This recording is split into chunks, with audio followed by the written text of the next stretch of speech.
to the Christian Romance Podcast, where we go behind the books with inspiring Christian romance authors, exploring faith, love, and the journey that brings the story to life. I'm your host, Kelly Jo Wilson, and today we're chatting with Heidi McCahan. Heidi is a best-selling author of uplifting Christian romance set in small towns with big heart. With multiple published titles through Love Inspired and Sunrise Publishing, Heidi crafts hope-filled stories that reflect God's grace in everyday moments. Originally from Alaska and now living in North Carolina, she's a wife, mom of 3, and a golden doodle's favorite human, often found with a good cup of coffee and a book that ends in happily ever after. Be sure to stay tuned until the end of the episode to hear how you can enter our newest book giveaway. Now, here's my conversation with Heidi. Hi, Heidi. I am so happy to have you back on the Christian Romance Podcast. Thank you so much for being here. Thank you for having me. I'm excited to be back. Yes. So we have lots to chat about because since the last time you were here, you have been very busy. Yes, Yes. And, by the grace of God, yes, it's absolutely wonderful. But it was like a big bushel of things just fell right into your lap. So I would love to hear about those and, of course, about this wonderful book that we're going to chat about today. But why don't you first start by just letting our listeners know a little bit more about you and the kind of stories that you write? Sure. I'm Heidi McCahan. I'm originally from Valdez, Alaska, but I married a North Carolinian. So I have lived in North Carolina since 2010. And we have 3 sons, 2 in college and 1 10th grader. I have a very amazing golden doodle who feels that I am his person. So I spend a lot of time throwing a ball and walking Finn. I write inspirational romance for Love Inspired. I write both the series romance, which is the shorter length books, about 215 pages, and I've been blessed to get to write some of the trade length books as well. That's more like 300 pages. And what we're going to talk about today, Winter of Sweet Secrets. What else can I tell you? I'm left-handed. I'm an introvert. I love the beach. I like that I don't have to shovel any snow ever here in this part of North Carolina. So, yeah. And I love to read. Duh, obviously.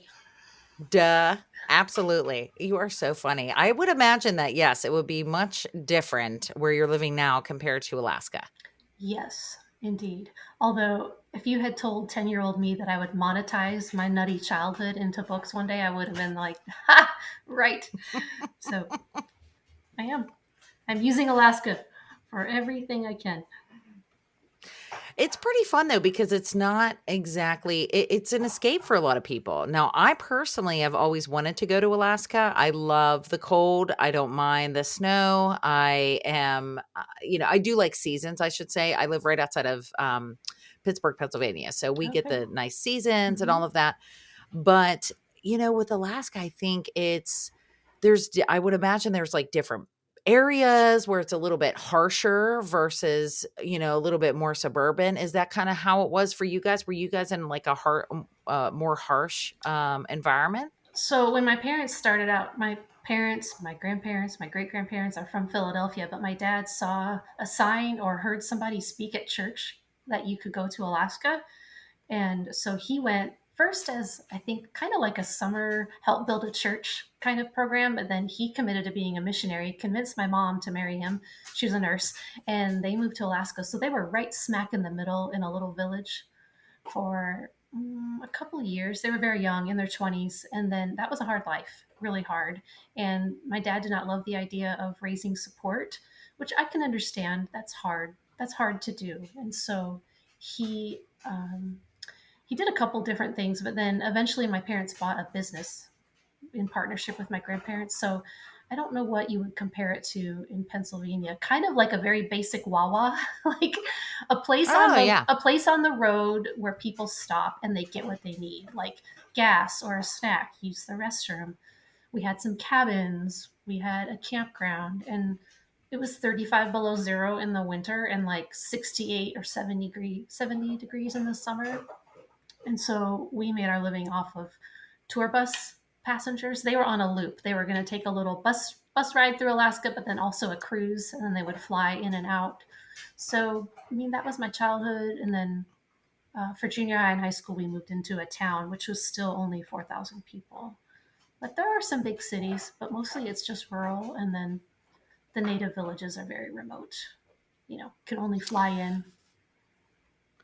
So that I do remember you talking about the tour bus thing, which was really neat. I remember you saying that last time, which I love because then you meet so many different people and it does give you so many different ideas like for Yes. stories, right? So Yes. that would I can see where that like kind of festered inside of you. Yes. And for some reason in the 80s, a lot of the tour bus drivers were young guys, college kids. I think you could make a pretty good living. In fact, my brother-in-law, who was Alaskan, but he still had the job of driving the tour buses. I think it was pretty good money.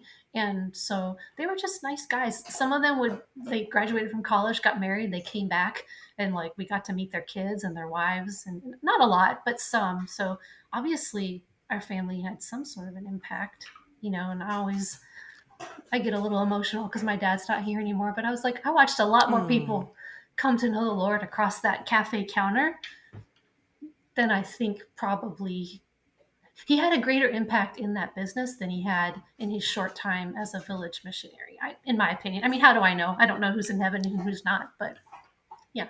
So it wasn't Oh just yeah. it wasn't just postcards and T-shirts. Like people came to know the Lord because of our family. So Oh, yeah, that's wonderful. yeah. That's wonderful. I'm so Thanks. sorry too. Oh, I'm so sorry thanks. about not Losing a having your dad, but losing a parent is tough. Losing anybody is tough. oh, I'm sure. I'm Yeah. sure. I can't, I try to think about that a lot, not in like a morbid kind of a way, but more in like they're getting older. Like everybody's getting older Yeah. and you never know when the last time is the last time that you're going to Yeah. see people. And it's really good to, just embrace the times when you have them. Like my dad, has been reading my book that I wrote. So he Oh, like that's the texts me every best. day. It's Oh, really oh, he's totally not the target audience, okay? But he's like no. texting me every day about it. And it's really sweet that he's like getting into it, He's Yes, like, that is I need to sweet. find out. Yeah. What happens I next?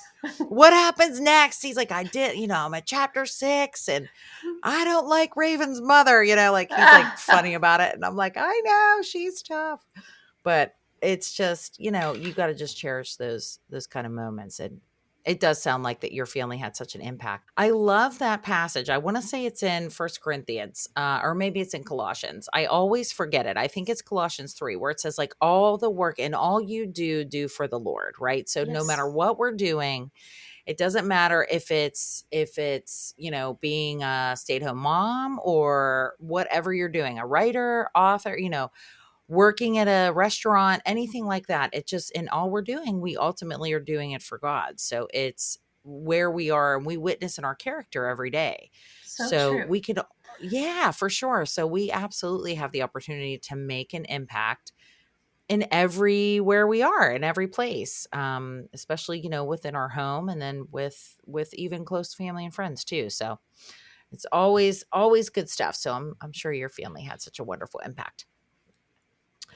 Okay, so this past season of writing. So you usually write for Love Inspired and then you started writing for Sunrise Publishing. Did you want to talk a little bit about what God did for you on that Sure. journey? So, A Winter of Sweet Secrets was supposed to come out in February of 2025.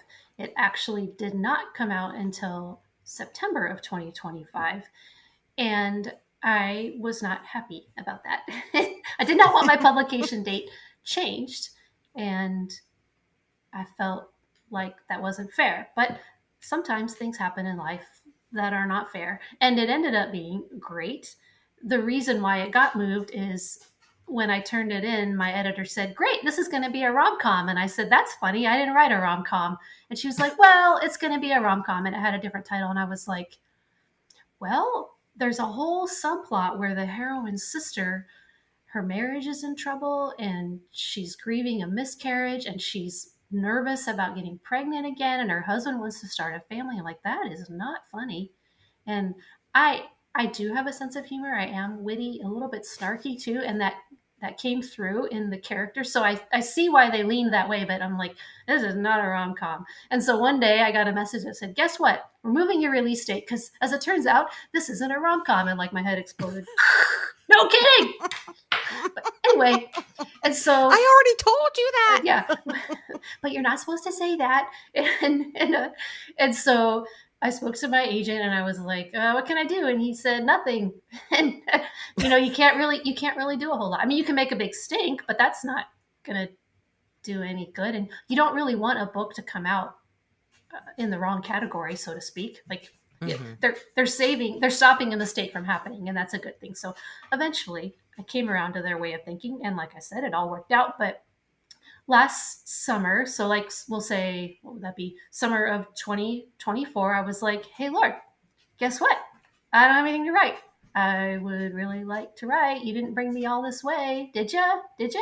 Hello? And I really started to get kind of bratty about it. And the Lord can take anything, right? He made us emotional people. But I feel like at one point he was like, all right, watch this. And so it was September of 2024. I was leaving North Carolina to go to Arizona to the Faith, Hope, and Love conference, and Hurricane Helene came through North Carolina and created a lot of havoc. And one of my children was impacted because his college campus was flooded and closed down for a few weeks. So I Oh, was wow. a little bit frazzled. I was late getting to the conference, but I had an opportunity to speak to somebody who was connected to Sunrise Publishing, and I said I would really like to learn more to figure out how to be involved. So that turned into a conversation with Susan May Warren, who is, first of all, my mentor, my professional hero, one of them. And I love to read her books. And so she gave me the opportunity to sign a 5 book contract, and that includes a novella to sort of launch the series. And then when my agent reached out to Love Inspired to say, hey, Heidi just signed a 5 book deal with Sunrise Publishing. We just wanted to let you know, mainly because you don't want your release dates colliding. But I Mm. didn't have anything coming up with them. And so the next day or 2 days later, I got a 4 book deal with Love Inspired. So I signed 9 contracts basically in the same week, which I feel like that was the Lord saying, see, did I, did you think I was asleep at the wheel? I know. Like So I was working for you in the background with all these, which is wonderful. yes, so Congratulations. thank I you. love it. I'm I very think that's grateful. amazing. It's also the hardest I have worked in a long, long time. I used to be an athletic trainer. Like I used to work 14 hours a day, taping ankles, filling water, watching practice, going to games, travel. Like it was a very intense season, but I was 23. And now I'm in my late 40s and I was like, whoa, I'm back to I'm back to my athletic training days in terms of how hard I'm working. But yeah, Oh yeah, that's a ton of work. Ton. yes, And you really have to, especially like with writing, I would imagine, and you tell me if this is kind of one of the things that makes it tough is that it's not like the physical work, like how you were saying with the athletic training, it's the mental kind of gymnastics with it, because when you're writing so many stories at once, if they're not in like a crop rotation, essentially, it can be very tough, and it can just drain the well of yes. creativity that you Mm-hmm. have, to where it's getting really really tough, because you're going, drafting and writing itself is so different from the editing phase, and then the proofreading and all of that kind of phase. So Yeah. did you feel like that was like, how did you kind of manage that part of it? Not well. I mean, there were for sure some tears and some this cannot be happening to me days. And then like, wait a minute, I prayed for this. I begged for this. Like I wanted this so badly. And then I got what I wanted and I was like, but this is really hard. So one of my challenges with writing quickly, writing multiple books a year, is managing meeting your word count goals. So getting the words written and then handling the editorial demands and the proofreading. So I dictate my first drafts. So it doesn't take as much time as if I was handwriting or typing, but still like 2,000 to 3,000 words a day, 6 days a week, sometimes more. So that was really stressful. It does take a lot of emotional bandwidth, I guess is the word, to produce a story. And then Mm-hmm. I'm in midlife, so I have big kids with big kid problems and an aging parent issue. And, we had milestone events like graduations and vacations and weddings, wonderful things, but it all has to fit together. So I'm super grateful for my blessing. God answered my prayer above and beyond what I could have asked for or expected. It was just really difficult day to day. And so I'm about to finish my 5th book of the year. And 3 of those have been edited and are through the proofreading stage. And then I'll have one more to revise before the end of the year. Does that make sense? Yeah. Thanks. Wow, that's amazing. That is amazing. And nobody, yes, definitely give yourself some grace because nobody expects handling that with grace the whole time. Because it's a lot, it's a lot. I mean, these are emotional, like you said, it's very emotional. And these are stories that are, dealing with difficult things, especially like in this book, how you said it, and that's a subplot of handling like the miscarriage and the family dynamics around that and the marriage dynamics. And just that subplot alone is a lot. It's very emotional. And then also you have different parts of their story too, these character journeys that they're going on. So it's very tough. It's very difficult. It's tough. And I think that God is telling you, yes, you're going to have a lot, but make sure you're leaning into me. He forces it. He's forcing it no matter what. Because the reason I'm doing this, just in case your readers want to know, is I wanted to have access to Sunrise Publishing's audience, not just Susie's readers, if you will, but the whole community of readers that she has built there at Sunrise, because love-inspired readers are amazing. Just in the industry, it is tough to take your love-inspired sales and show those to any other publisher and have them be like, yay, it's kind of like love-inspired readers buy love-inspired books, but you can't necessarily prove that they also buy Bethany House or Tyndale. Like I don't have access to that data, so this is just my theory. But I want to cross-pollinate because Sunrise readers are reading love-inspired books. Love-inspired authors are writing for Sunrise, and we're crossing. Does that make sense? Oh, yeah, totally. I want to publish lots of books in a year and to see how that helps me grow my readership, how it helps me increase my income. So in case people want to know, like, well, if it's so hard, why are you doing it? I do have an end goal. Well, and that's an ideal goal as well, because you just want to reach other people. You want to reach more readers, essentially, because that will help you do that. And, this is definitely a livelihood. This is your livelihood. So it's just being very smart and savvy about how to do that. And I think that, yeah, you're 100% right. Sunrise readers, there's definitely a lot of love-inspired authors that also write for Sunrise too. So, and even independent. Some authors go, and they have some independent stories as well. So, but that's very smart, very, very smart. And also you're just reaching so many people, which is just always the end goal, right? Is encouraging the people that, God may be leading this story to encourage. So let's chat about A Winter of Sweet Secrets. So this book has lots in it, and I love that it is winter, like a wintry book. I love those kind of books around this time of year, especially. So why don't you talk a little bit about the story, about the setting, sure. And then we'll get into the characters. Travel back in time just for a minute. It's summer of 2023. I'm at the beach, and I get a message from my agent asking if I would be willing to write a book set in Alaska during the wintertime. And I said, sure. I didn't ask any additional questions. And I said, not a problem. I'm sure I can do that. Let's do it. And so I went back and forth with the editorial team at Love Inspired, because if you're going to write a winter book set in Alaska, you're going to have to do some things to make it interesting, right? And so my editor suggested that I give a third point of view. So I'm going to have a hero who's a travel nurse. Her name's Jovi. She's super optimistic, super happy, but she's going to go home to Alaska. She's in Kansas City at the time because she finds out that her family's candy company is probably going to be sold, and she just cannot have that. Meanwhile, there's a hero who has lost his wife and his infant son, and so he's a single dad of a young girl, and he's pretty grumpy. He's a writer, he's got writer's block. He's going to go back to Alaska because he has fond memories there, but he's living in Charleston, South Carolina. So he's going to scoop up this precious little child and move to Alaska in the middle of winter, which is bonkers, by the way, but lots of people do it.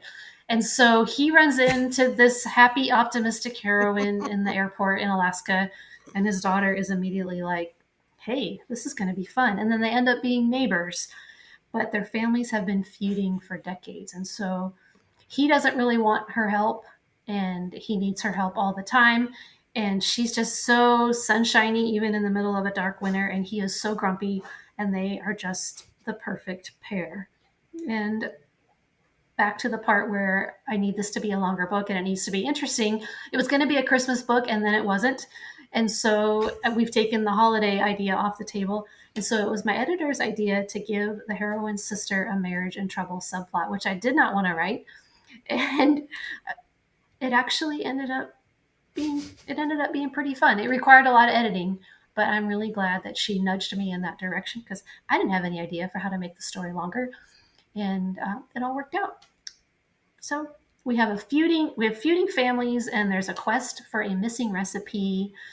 There's a marriage in trouble subplot. It's grumpy sunshine. Like I said, it's winter in Alaska. It's a small town. There's a candy company that needs to be saved. Yes. I love it. It definitely has some Hallmark elements, but a marriage in trouble element is a little tough, right? And not to mention his the name hero. Is Burke. I mean, what's his name? Burke. Burke Solomon. Burke. Okay.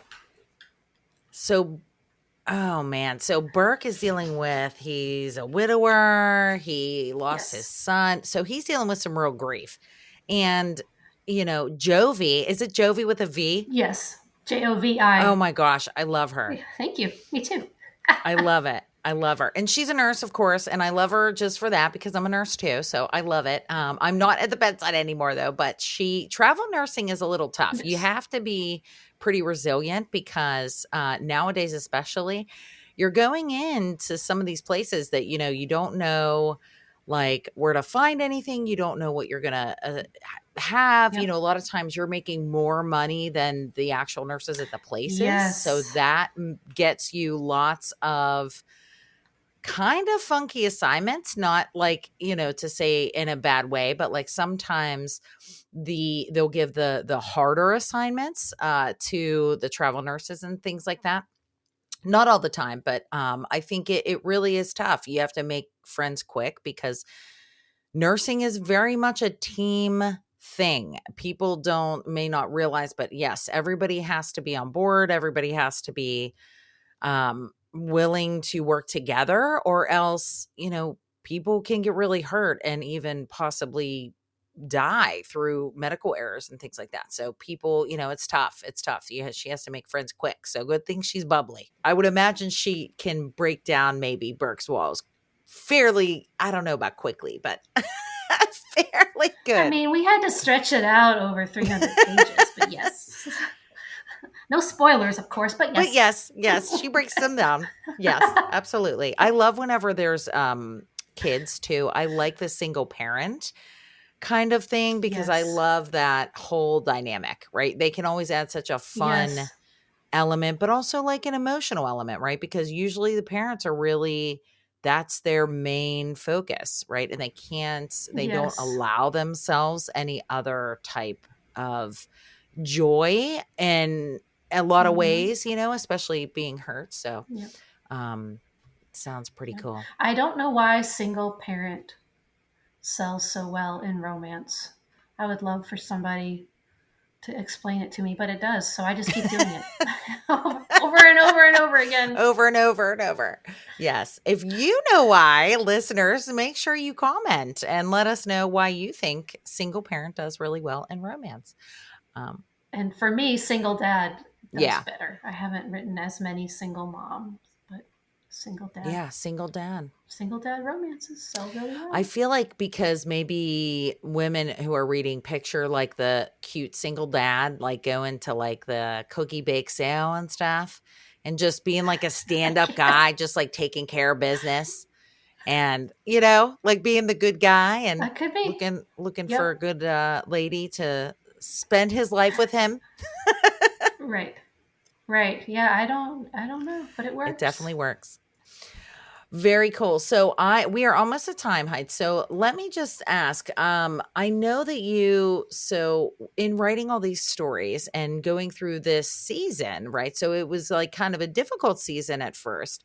And then it was a prosperous season, but that also is kind of difficult because it's a lot of work kind of piled on. So was there any Bible verse that maybe God had led you to that really encouraged you or is encouraging you in this heavy writing season for you?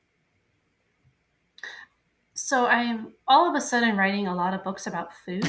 I don't know why. I mean, I have 3 boys. I have to feed them. But I mean, I'm from Alaska. Like, eating is just what you did to Yeah. survive. But I've also lived in the South for a long time where eating is much more than survival.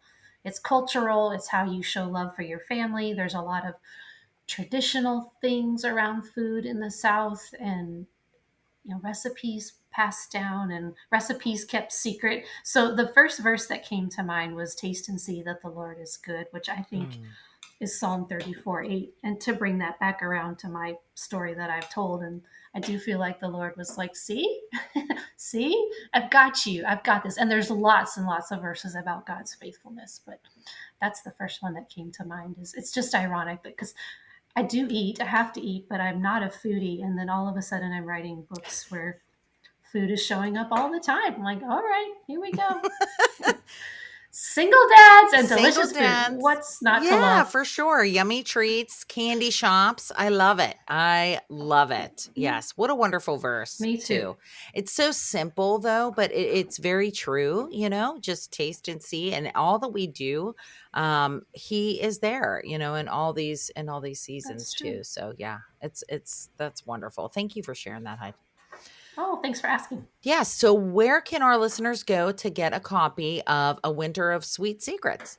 Probably an online retailer would be the best bet at this point. So that's like walmart.com, barnesandnoble.com, harlequin.com, Books a Million, probably. And then any place that you would buy an ebook, you can also get a copy of A Winter of Sweet Secrets.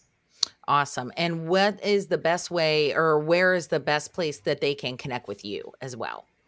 I would say my website, HeidiMcCahan.com. I almost always have some sort of a freebie to give away, a novella, and that's in exchange for signing up for my author newsletter. And I'm most active on Instagram if folks are interested in a social media platform. I'm there all the time.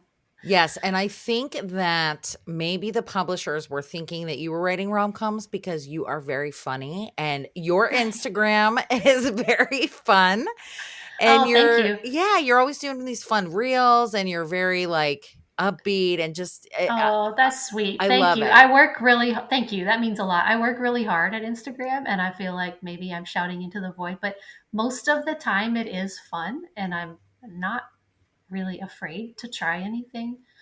So, yeah, it's such a nutty world that we live in, right? Like, why am I lip syncing or talking? I'm talking to nobody or I'm talking to 1,000 people because we don't know. We don't know where this video's going to go. Who knows? I know it could go viral. You just don't know. Well, Oh, I listen, don't. Please, no. I No, am no. listening. I am watching and Thank listening and you. appreciating you. My Okay. next reel's for you, Kelly Jo. I'll do a dedication. Yes, just know I am there, girl. I am there. I got your back. You keep doing you. Thank you.